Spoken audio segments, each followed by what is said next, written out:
Well, hello there, and I do hope you're all well. Right, I'll be brief. Now, this is James O'Brien, Theo Usherwood, political editor for LBC, and this is a bit different. This is pre-Queen's speech, because for the simple reason why I'm doing this one, I'd normally do the after way talk, where they go through what the Queen's speech had, what any gems in there, but in this conversation, what Theo has to say and what the conversation goes on about is very, very interesting. I'm not talking about just about Kit Malthouse and his rather hilarious joke about environmental activists and demonising them. No, what he talks about is our new Brexit Freedoms Bill. And let's just say, I'll tell you what it reminded me of after the conversation. Enjoy. We're going to cross live now to College Green, where Theo Usherwood is standing with a microphone and waits to report. So you're not going to be joining me in the studio, Theo. I've given a misrepresented event. Prince Charles is just going past me in the Royal Daimler, and through Sovereign's entrance into the Palace of Westminster, a band from the Welsh Guards has just struck up the national anthem, as you can hear. The Prince Charles is accompanied by the Duchess of Cornwall, who, of course, they both are standing in for the Queen, who is unable to attend today's Queen's speech. The first time in 59 years, only the third time she's missed the opportunity to set out the government's legislative programme. Prince William has already arrived. He's going to be in the House of Lords as well for this piece of performative parliamentary procedure, which takes place in about 20 minutes or so. 38 bills contained within it, James. And for the Prime Minister, for number 10, this is about trying to lay the groundwork for a general election campaign so that Prime Minister can say, and this will be his claim, of course, which will be refuted by Labour and opposition parties, that he has delivered when it comes to Brexit, when it comes to the NHS, when it comes to dealing with crime and in reducing crime. And this is going to be, in effect, the last big Queen's speech probably now before we go to the polls again for the next election. So you're staying there, are you? Can you hear me? Hello, James. So you're staying there for the... Are you going to be back in time to go over the speech with me afterwards, or I'm just catching up on your schedule, really? I probably should have done it off air. No, I'll be here for the speech. I'll be listening into the speech. Right. And then we can go through it point by point. On the phone, though, will you be able... I mean, it's not far. It's about, what is it, an 8-minute jog up the Mall? I mean, have you got your pumps on? Have you got pumps on, or are you wearing your grown-up shoes? We'll play it by ear. I can run up. Good. We'll play it by ear, but there's lots in there. I mean, things you'll be looking out for, James. I'm sure you'll be interested to know about the Brexit Freedoms Bill, which is going to be getting rid of all They're that. not calling it that, are they? Yeah, it is the Brexit Freedoms Bill. Yeah. Freedom from what? But there is from EU red tape. But we're not in the EU. And it will. No, but we've retained some laws from the EU. Well, then it's not EU red tape, is it? Rights, in fact. What? Oh, well, they're going to reduce workers' rights, are they? It's EU red tape that's left over. Okay. It's EU red tape that's left over. For example, I'll treat you like a caller. I'm going to treat you like a caller from 2017. For example, could you just give me one example of the red tape that's going to be reduced? There's some legislation around. There's some directives around workers' rights, James. What? And how long you have to work. So they're going to reduce workers' rights. The time directive. They're reducing workers' rights. Easier. Yes. So it's freedom from rights. They're going to downgrade that piece of... Yes, so it's freedom from workers' rights. They're giving workers freedom from protection and rights. So what they're doing is they're going to make a retained EU law, and one of the directives is around workers' rights. Yes. The TUC have made an argument against this particular idea, and they're going to, in effect, make it a second-tier piece of legislation. Right. That's the easiest way to describe it. So, no, I mean, get rid of it much easier. I know that you're losing patience with me. I don't blame you, but they are essentially telling people that they're going to free them from the burden and the yoke of actually having rights as workers.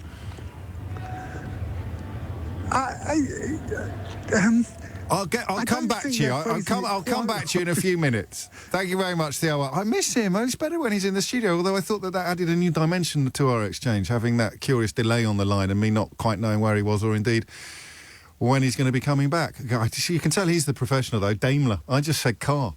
I think Dimbleby's job is safe, frankly, from either of us. But I see, if I was better at this, I'd have said Daimler.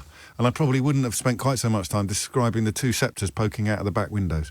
It is 19 minutes after 11, and the Queen's speech is due to be delivered in 5 or 6 minutes, when Prince Charles will, of course... Well, I say, of course, you may not be aware that Prince Charles is deputising for his mother, the Queen, after whom, of course, the Queen's speech is named. He will be making his way shortly into the House of Lords. We get the full Monty today, don't we, Theo? We get the black rod and the banging on the door and all of that pageantry. Yep. Yeah, none of that changes. The only thing that will change when you're looking at it, if you're deciding to tune in, is that Prince Charles is not going to be sitting in the big throne. Oh. He's going to sit in the consort seat. Oh. So they leave the throne. It's a bit like retaining your number if you leave a football club. They leave the big throne, really, which is like where the Queen sits and only the monarch can sit. Yes, yeah, so it's more a sort of mark of respect to the monarch, isn't it? It's only the monarch can of course it is. Yeah. You only the monarch can sit in that. Quite so, right, of course, Charles will get to sit in it when it becomes the King's speech. But today, no, he has to sit in what's effectively the consort seat where the Duke of Edinburgh sat before his death. That probably going to privatise Channel 4. That bill's likely to be in there, isn't it? Yes, that will be in there as well. There's also going to be legislation when it comes to levelling up. This has, of course, been the government's big mantra since Boris Johnson became PM. Many of his MPs, particularly those in the north of England, are desperate to see progress on levelling up and a clearer definition of actually what it is. So in terms of what we know so far, what's come out of the department, which is of course run by Michael Gove so far, is this idea that if you have a second home and you're not using it, you're going to have to pay double council tax. There's also the idea that local communities, going on a street-by-street basis, will be able to have a vote on particular housing developments if it's increasing the density of housing in any given area, and then there'll be more. The hope is that there will be, but of course this isn't the reality because of the pinch on government finances at the moment, but there'd be more money for local authorities. But how much substance are we at? Sorry, I'm keeping an eye on the screen. I'm a bit nervous because I'm on my own. Normally I have you at my shoulder like Robin. We'll keep an eye on proceedings as well, because we will cross live when the speech begins. How much, genuinely, and I'm not teasing you for once and trying to get you to say something that could be loosely described as opinionated, but how much genuine substance are we expecting? And would it be fair to wonder whether it's going to be perhaps less substantive than the average Queen's speech? The problem is, James, is that the government doesn't have a huge amount of money, and you can only do big projects if the public finances are in a good state. And at the moment, in the coming financial year, the Treasury is going to be paying, just on debt alone, on interest on debt alone, it's going to be paying £83 billion. To put that in context, that's about half the entire budget for the NHS just on servicing the debt. So when you talk God we saved all that money by leaving the EU, eh? What would we do without that? Well, that money got spent back in 2018 by Theresa May on the NHS. That £350 million a week. So that money's gone, right? That went in 2018, I think, and it was spent by Theresa May, and she said a huge amount about it at the time. But there just isn't. There isn't the finances just aren't there aren't in the state at the moment that the government would require in order to spend things on, particularly on things like levelling up, in terms of giving money to local authorities in constituencies in the north of England. Well, tomorrow's front pages. For the first time. What do you think tomorrow's front pages would go with then? And I appreciate this is a dark art, and I won't hold you to it. But looking at what is most likely to constitute red meat, perhaps for voters, what would we be looking at first? So they briefed today already that Waitrose card holders, as Kit Malthouse, the policing minister, put it, are going to be subject to unlimited fines and 12 months in prison in case they lock on to national infrastructure. The view from the Home Office is that this particular group of eco-protesters are so wealthy that they don't flinch at £1,000 fine, which are currently in place if you conduct such protests. Sorry, I didn't hear that. Waitrose card holders. Looking ahead, that was what Kit Malthouse said. To describe environmental protesters. Yes, but particular environmental protests, who he says don't really flinch when. What's wrong with Waitrose card? I'm sorry, you've got me all confused now. So he's suggesting that the people who protest against it. Yeah, go on. I think if you go to Waitrose, James, then you are of a certain, you'd fit into a certain socio-economic category. Right. That would mean that for you £1,000 fine for protesting against the environment would be something that you might just shrug your shoulders and pay very quickly and then go out and protest again. Oh, so it was a joke. So, it was funny. It was a funny thing that Kit Malthouse did. I don't know if it was funny. I think it was a sort of... I don't know. When I heard it, I didn't think he was trying to be funny. I thought he was just trying to quite quickly explain to people what the government was doing by using... I don't think that's going to be on the front page. No, that's not going to be on... No. What's also interesting about it is that those are Conservative voters primarily, and it seems to be going after Conservative voters. Kit Malthouse trained to be a chartered accountant at the Touche Ross and Company, qualifying in 1995. He then left and worked as finance director of the Canuck Group, leading the management buyout of the part of that group called County Holdings, after which he became chairman of the company. So I don't understand. Where does someone like him shop?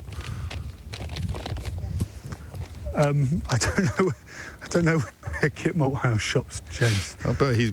Shall I tell you what else? Yeah, please. I'm really looking forward to it now. You're doing a bang-up job of getting my juices flowing, Theo.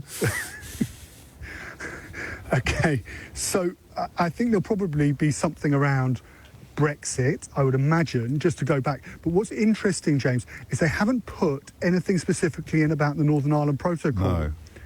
Now, of course, this is really important at the moment because the DUP has said it won't take part in the power sharing agreement with the Sinn Féin at Stormont until the government gets rid of the protocol.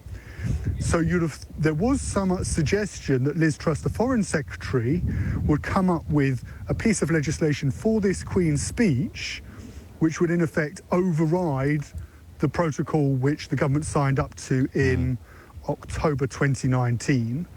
However, that hasn't made the cut, that legislation.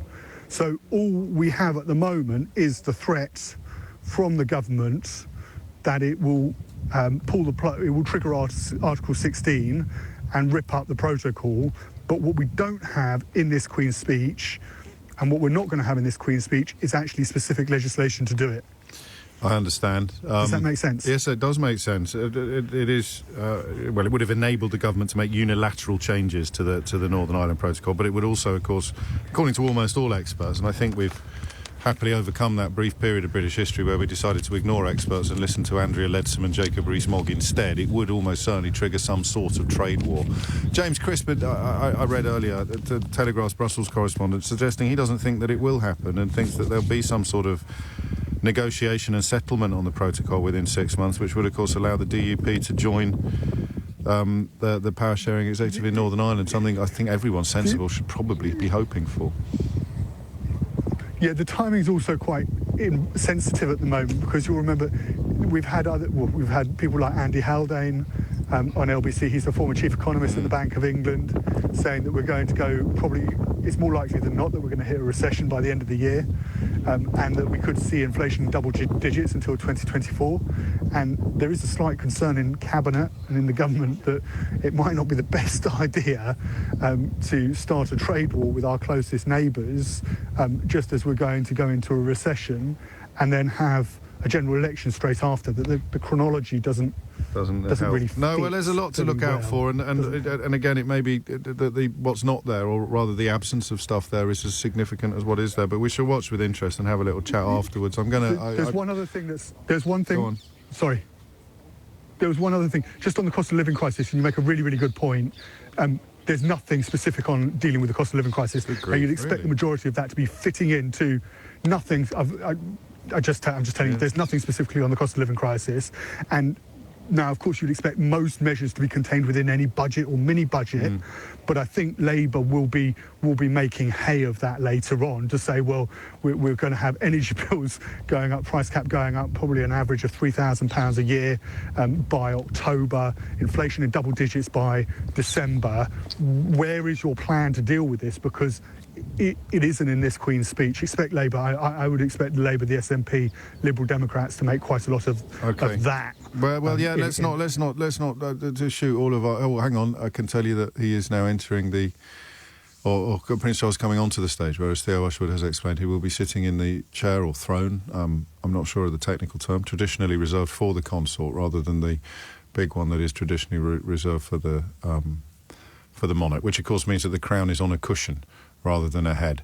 And Camilla, the Duchess of Cornwall, is in an even smaller chair, just to the left or stage right of Prince Charles. I presume the speech is about to commence, so we may cross live now to the House of Lords.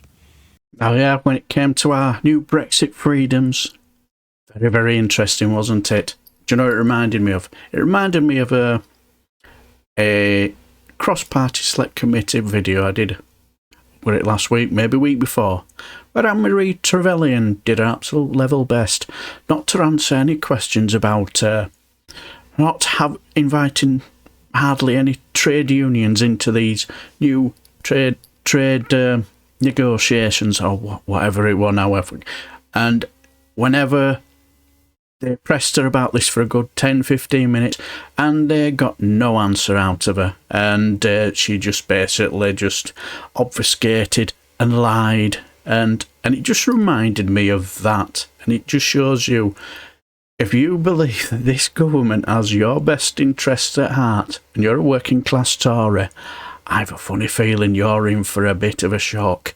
If you earn under the £80,000 threshold, I'd suggest you get yourself into a union, because I have a funny feeling you're going to be in for a pretty much of a shock. And after I'd heard this, I had a good chat with my son about this. He works at Witherspoons, but anyway, it's a job for him. And I had a conversation with him about it, and I said, basically, that it'll be open season on your workers' rights. Basically, what your ancestors, working class people over 100 years ago, fought absolutely tooth and nail for, it'll practically be gone if this government gets their own way.